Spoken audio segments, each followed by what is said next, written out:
Fall back and regroup!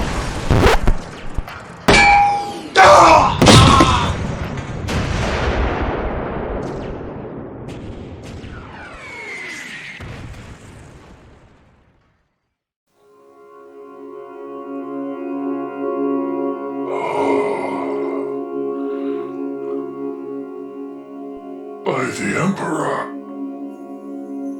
Is this the end?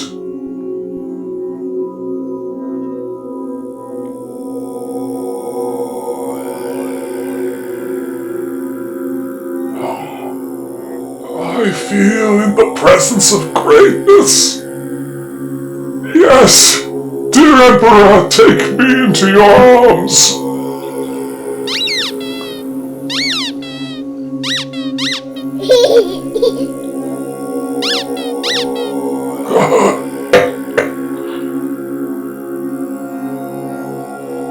Well, at least I got one over on Sicarius.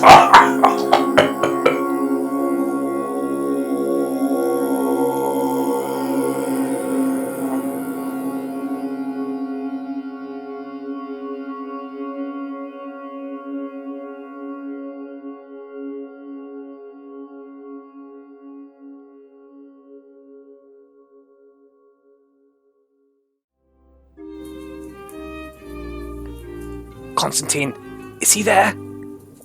Have a look around, will you? Oh, yes. Looks like he is. Okay. I'm going to throw it down. I want you to get the material quickly. Right. Spare no haste. Go! Ah, welcome, dear travellers. Come forward and see some of the newly acquired relics and oddities from the recent Morgana campaigns. Can you believe that an Astartes strike force arrived just in the nick of time to best the Xenos field? Yes, death to the green-skinned Xenos. What? And why not commemorate such a glorious victory by possessing your very own piece of the battlefield? This Orc chopper, painstakingly assembled from scrap metal and a drainage pipe. Yours for only 2 thrones. Oh, how about some battlefield rubble? No finer plastique rubble in the sector. Yours for only 15 thrones per ounce. A bargain! Or how about this bolt pistol, salvaged from the battlefield? Celebrate the decamillennial of the Imperium by taking the fight to one of its many enemies. All these and more can be accessed from our back catalogue of merchandise. Just consult your local terminal for more details. Accessing archive file 2151854131191212119. Also doing the laundry, making the tea, steering the bloody ship, and any other whimsical task that money-hungry gasbag can invent. I mean bleep bloop. File encryption detected. Applying Mechanicus priority to passcode. 0101010101010101010101010101010101010101010101010101010101010101010101010101010101010101010101010101010101010101010101010101010101010101010101010101010101010101010101010101010101010. Morgan Secundus was a third-rate backwater planet. Its skies were obscured by thick, phlegm-coloured clouds, which let just enough light in to support the weedy lichen that grew on its dirty, featureless rocks. It had been a more hospitable world once, thousands of years ago, before a cataclysmic shift in the planet's orbit had brought it closer to the sun, incinerating all but the most basic, resilient and adaptable of life. The planet could barely sustain life as it was, but like any planet in the Imperium of man, that was no excuse to fall short of the tithe. Morgan Secundus was a thrall world, a place that worked without respite for its governing Adeptus Mechanicus masters, who themselves lived on the neighbouring Forge world, Morgan Primaris. There were only two grim forms of employment on Secundus: agriculture and administration. For farming, the planet's lichen harvest accounted for 93% of global fruit production. When used locally, the lichen could be refined into a nutrient-rich broth that fed its workers. When exported, the lichen was destined to form the basis of the subsector Imperial Guard ration packs. As it currently stood, 87% of the total lichen harvest was gobbled up by the Imperial tithe. But what was left helped to feed the small population of adepts, menials, and servitors that staffed the administratum spires of this world. Here the inhabitants were responsible for the accounting of resources, the scrutinizing of receipts, the relaying of production quotas, and all the other minutiae of bureaucracy for the system. The task here was monumental. Billions of transactions and records were processed here. To any other world it would have seemed as harsh a burden as the food tithes that were placed on this planet. But what else was there to be had from this rock? This was not a world of war or soldiers. Indeed, no military forces had ever been raised here. The world certainly did not stand out for training either, as would perhaps another borderline death world. The sheer lack of danger on Morgan Secundus left no need for any real armies or garrisons, or any measurable defences at all. There was no animal life here, no predators, no gargantuan man-eating plants, nor were there any such tales as those that were whispered from off-world about insects that rival the size and potency of a baneblade. There had never once been a Xenos invasion here in all of the recorded history of this world. On its closest call, an orcish incursion passed by this planet on its way to pillaging the neighbouring Forge world. Some quiet, whispered speculation among the lower adepts led the residents to expect that the orcs would indeed invade this great green marble in space. But they had all but ignored it, instead opting to follow the path of most resistance, as was the custom of so many of the greenskins. The planet was a boring administrative hole, bereft of excitement or levity. A place where the Adeptus Mechanicus rewarded only efficiency. A place where work was both a necessity and a virtue. Its people, perhaps unsurprisingly, were a dull and dreary lot. They were uninspired, drab, and boring. This was even reflected in the standard issue beige robes of the adepts who tended to these vast records. Many of them accepted their role of toil as a matter of survival, and understood the grind for what it was. Others, such as the vat-grown monotask servitors, simply obeyed by their own nature. Fewer still privately grumbled at their lot in life, but never too loudly, for such was punished with the forced installation of inhibitor chips, a draconian measure that stopped short of a mind-wiping and conversion into a drooling servitor. To work here was one long, permanent slog, from which the only path to promotion was being assigned to a position that someone else had vacated through varying interpretations of the Emperor's mercy. This is where the newly promoted adept, 3rd grade, Adar, found himself. For the previous 42 years, he had worked as a 2nd grade assistant clerk, which itself had been another previous promotion that he had earned for catching an improperly filed requisition order. As he proudly liked to retell to anyone willing to listen, it was through his stalwart efforts that a 20-ton shipment of armoplast resin had been prevented from mistakenly being diverted to a shrine world of a similar name to the desired location, which lay on the other side of the subsector. His prompt action in alerting the superior adepts had saved an entire 2.36% of that shipment from being wrongly utilized, and resources wasted in its reclamation. The original assistant clerk responsible for that order had themselves been demoted.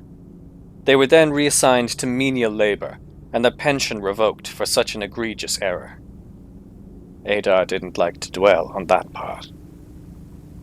Now on his latest appointment, Adar was to be assigned the role of a lower, junior overseer, complete with his own office, and with great hope and anticipation, the possibility of his very own window. As Adar was escorted into his new position by the Guardian servitors, he let out the briefest hint of excitement. He had never seen this part of the Officio Spire complex before, and as the servitors led him forward, he discreetly bobbed and craned his neck around to absorb as much passing detail as he could.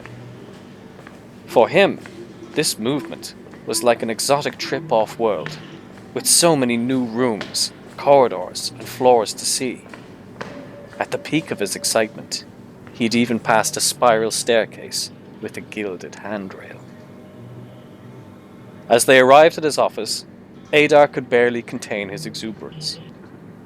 The office was a plain concrete box, lined with a cheap but pleasing brown chipboard lining. Unlike his previous role, there was actually a modicum of privacy in this place. Before this, he had been cloistered away in his shared alcove, back to back with 4 other assistant clerks, day in, day out. That alcove itself was only a cell in a much larger hive of clicking terminals, reaming paper, and the sweltering body heat of countless overworked adepts. It was a marvel of efficiency. But with rank, it seemed, came privilege, and now he had the luxury of a door, a lamp, a desk, and yes, even a window. As he breathed in the musty air with glee, Adar observed the other amenities of his new office. There was a pneumatic delivery tube, practically pristine compared to the humid, breath-covered ones that Adar had been used to working with. His desk featured an autoscribe, which was only barely half-caked with perma-ink resin, the hallmark RIT fluid of the administratum. Although, in honesty, it was less of a fluid and more like a less viscous but permanently marking tar. Finally, along with this prestigious office, came Adar's own personal assistant servitor clerk. An unassuming and placid creature when offline, it had been visibly defiled with the various grotesque bionics that one would expect of such a servitor. This particular model had fine needle-like quills built into its rigid forefingers. It lay plugged in from the waist down in its control dice, an upright torso with no legs to speak of. Its shaved head featured numerous abrasions and tubes feeding into its brain.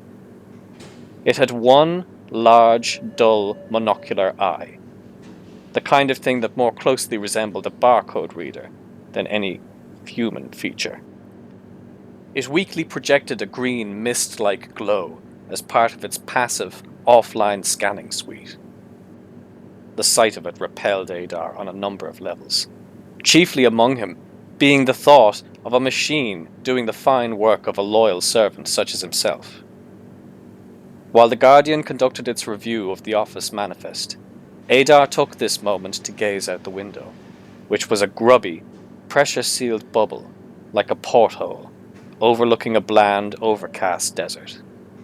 But to him, it was an awe-inspiring new perspective of a world he knew so little of firsthand. With its recall duties finished, the Guardian servitor made a quick folding hand gesture to Adar before leaving, which signaled the reverence of efficiency in the eyes of the machine god, and the beginning of the current work cycle. So Adar settled into his desk with a deep sigh. Now familiar with his office, he began his assigned task: acquire, sort, process, sign, copy in triplicate, review, reconvey, acquire, sort, process, over and over as he had done with pride for nearly 63 years. But now the workload had been expanded, and his duties involved the overseeing of those beneath him, as well as his own previous burden. The work was exhausting, and on occasion his sweating brow would turn to face the inactive servitor clerk, knowing that if used, it would likely take some of the strain off of him. But he was still feeling high from his own achievement, and pride or stubbornness saw him through the rest of the work. The days passed, and soon the week was out. The Cafetorium Minoris provided for all of Adar's nutritional needs in the form of the reassuring lichen broth, but company was sorely lacking. The other adepts kept to themselves, isolated and solitary. No one spoke to another. The atmosphere was only occasionally jostled by the clanking passing of a guardian servitor, or the gentle hum of a servo skull's repulsor field. Sleeping in his adept cell at night, his mind began to wander. The memory of his previous promotion, while somewhat faded, was still a source of pride for him. After all, had it not been for his sharp eye and keen instincts, a whole 2.3% of the Emperor's armed class resin shipment number 446352 for the third quarter of Morgan Primaris could have been wasted. He reached out to stretch with satisfaction, but instead he felt his ink-stained fingers ache. In his mind's eye, he pictured the upcoming work schedule, and unintentionally sighed with disapproval. It was then that an intrusive thought occurred to him: to activate the servitor. The whole thought of it was unpleasant to think about. Servitors were vat-grown artificial humans. His servitor was one in a series of mass-produced dummy clones, grown in a tube by accelerated means. It had no real consciousness, no personality, no memories or will of its own. It had no soul. It was simply an organic vessel, tightly wound up with extensive but cheaply made cybernetics. Its augmented brain was simply a far more power-efficient CPU than any readily available cogitator. To further dissuade any perception of its humanity, the servitors of this complex were given laser-branded serial numbers, clearly visible from behind, where they had been burned into the back of their necks. This grotesque being was regarded by the Mechanicus as merely an officio appliance. And sometimes, people thought these creatures could do his job better than him. He quelled these thoughts and turned himself in, eventually succumbing to an uneasy, uncomfortable sleep. The following morning, arriving at his office, Adar regarded the servitor with derision, as he debated the thought of utilizing the servitor to do a man's work. Settling into his desk, the work cycle began. At first, Adar was able to keep up with the demand, but soon the weight of it all kicked in. A brief power outage the previous week had resulted in all the backlogged reports from the section chiefs below him coming in all at once. He tried to process them as quickly as he could, but under such pressure, he found himself making mistakes, revealed in the review phase that required a total restart of the affected assignments.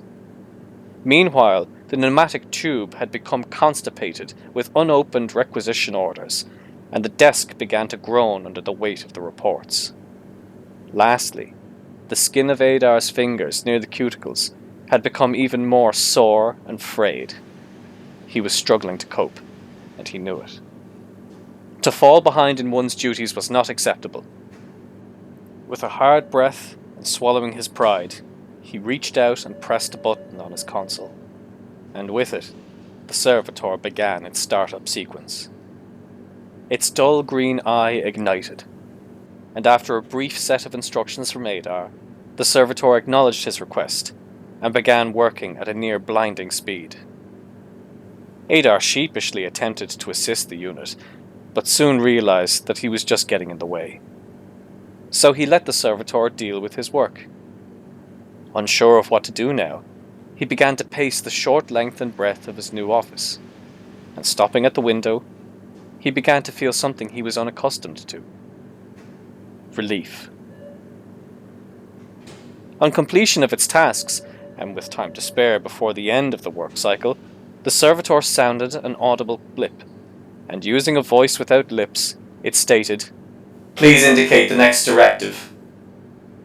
having reviewed his manual, Adar said, "Begin behavioral cycle M11-28. The servitor acknowledged the directive and entered a low-powered, self-maintenance mode. Amazed by the completed work, Adar settled down into his chair, relaxed, and pondered all that had just happened. That night he slept better than he could ever remember having done so before. The next day was another horror show of backlogged reports, accumulated reports, and priority alpha requisition forms. With his pride still rankling, at first Adar only used the servitor sparingly. A quick calculation here and there, some sorting, and the assignment of the more tedious triplicate copies. It took the edge off, but he found himself longing for the restful time that he had recently experienced. Then he found himself straining to remember the exact wording of Protocol B37, subsection 13 of the Morgan Secundus Administratum sorting code.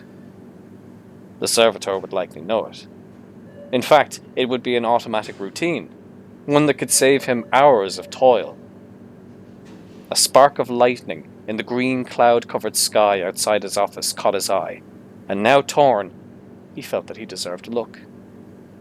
With a simple command, the servitor began its startup phase, and then continued to work in the background.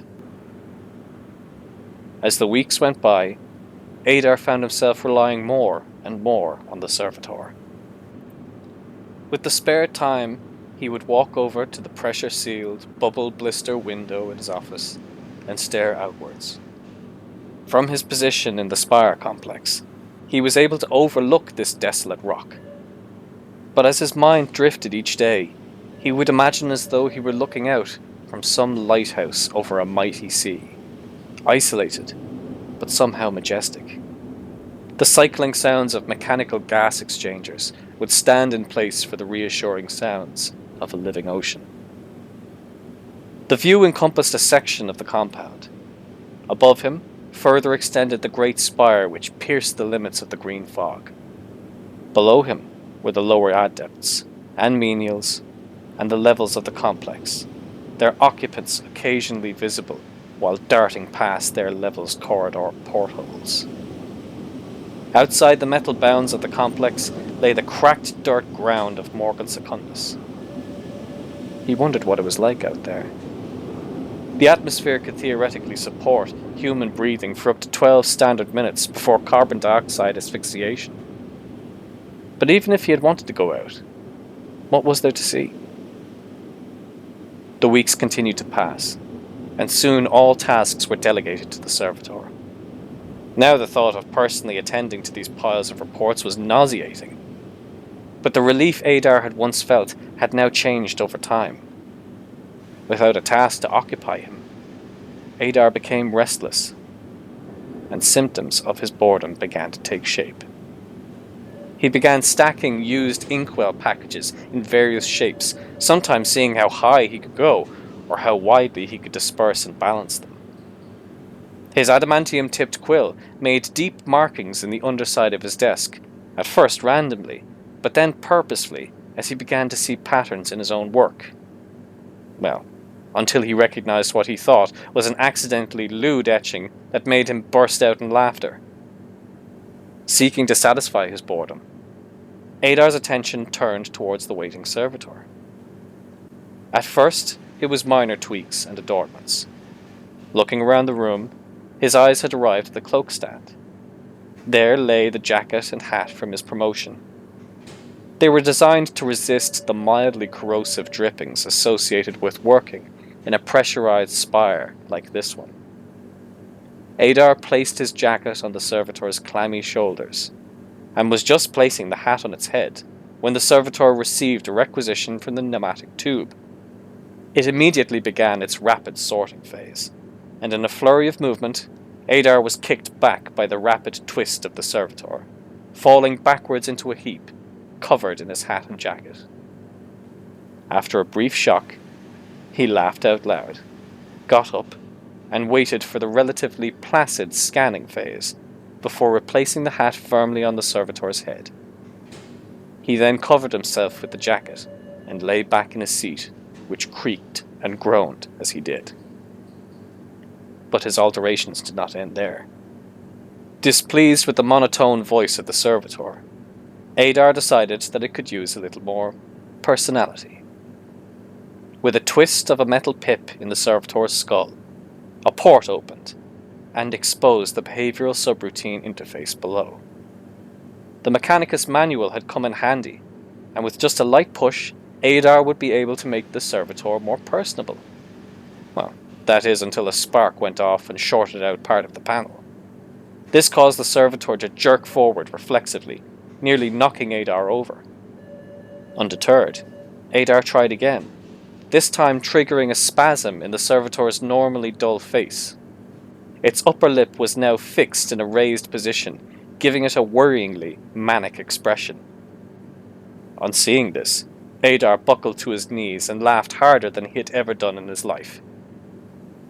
Still unsatisfied, Adar studied the manual further and narrowed down the exact circuit he needed to accomplish his goal.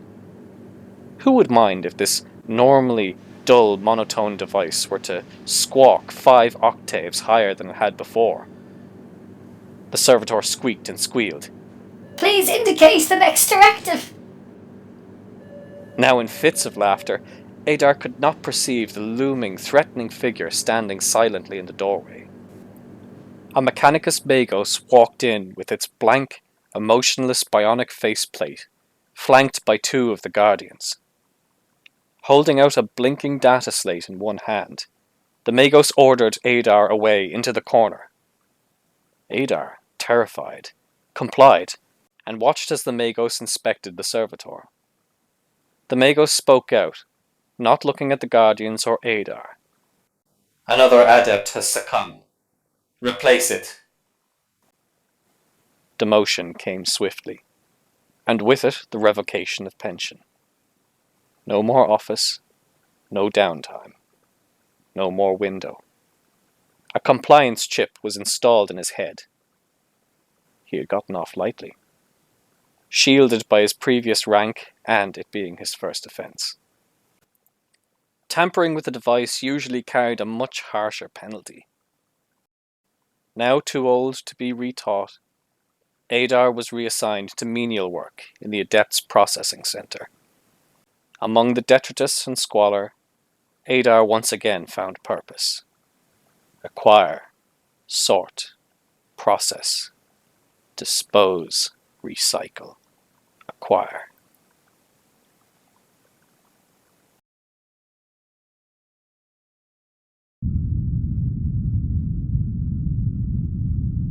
Ah, what a long day, but a worthy one. Scully, go ahead and plot a course for Sigismund Primaris and engage the warp drive.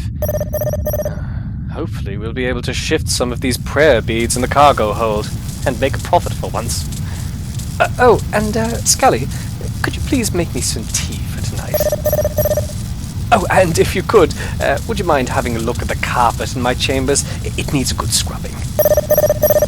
Oh, and would you please use the last of the amasec to scrub the bulkheads? I like the smell, and it will mulch off the grease off the walls.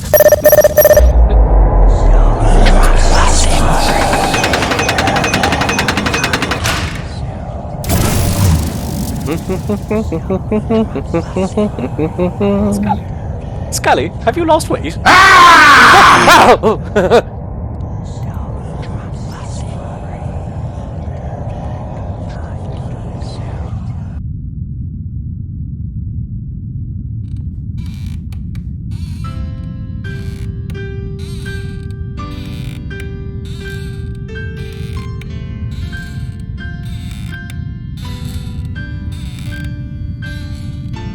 Ah, yes. It was late at night, and my servos strained, but a chance to rest, reflect, and refrain, and dream of tomorrow. To cherish my loved ones, and invest our time, to believe in better days to come.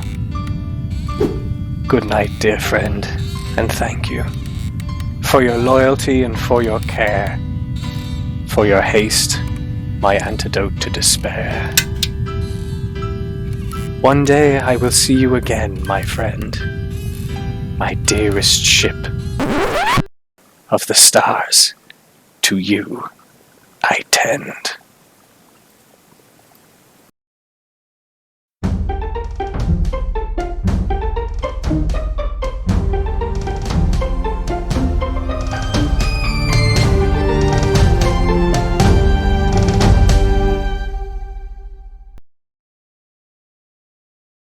Its upper lip was now fixed in a raised position, giving it a worryingly manic expression.